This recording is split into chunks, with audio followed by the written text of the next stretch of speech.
আল্লাহ রাব্বুল আলামিন আমাদের এই প্রিয় জন্মভূমি বাংলাদেশকে নিয়ে প্রচুর ষড়যন্ত্র হচ্ছে। আল্লাহ সমস্ত ষড়যন্ত্রের মোকাবেলায় আমরা যেন তোমার দিন প্রতিষ্ঠা করতে পারি সেই হিম্মত দাও আল্লাহ। আল্লাহ রাব্বুল আলামিন এই উম্মতে মুহাম্মদী নামক এই জাতি আজকে সারা পৃথিবীতে লাঞ্ছিত অপমানিত। আল্লাহ অতি সত্বর এদেরকে ইস্পাতের মতো ঐক্যবদ্ধ হওয়ার তৌফিক দাও আল্লাহ। আল্লাহ আমরা গুনাহগার সাধারণ মানুষ, আমরা দাঁড়িয়েছি এই 70 দিন তোমার পৃথিবীতে প্রতিষ্ঠা করার জন্য।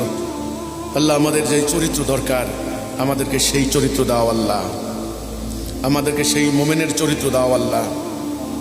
আল্লাহ রাব্বুল আলামিন আমরা যারা তোমার দিন প্রতিষ্ঠা করতে দাঁড়িয়েছি আমাদের ভেতরের থেকে, আমাদের হৃদয় থেকে, আমাদের কল্প থেকে আল্লাহ কৃপণতা, ভীরুতা, কাপুরুষতা দূর করে দাও।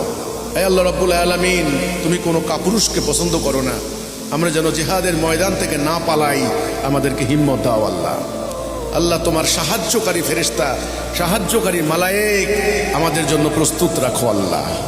আল্লাহ রাব্বুল আলামিন আমাদের ভেতরে ঐক্য, ভ্রাতৃত্ব, শৃঙ্খলা কায়েম করে দাও আল্লাহ।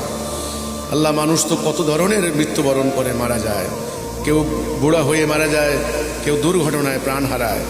আল্লাহ তোমার রাস্তায় আমরা শহীদ হতে চাই, তোমার দিন প্রতিষ্ঠা করতে শহীদ হতে চাই। আমাদের শাহাদাত কবুল করো আল্লাহ, আমাদের শাহাদাত কবুল করো আল্লাহ।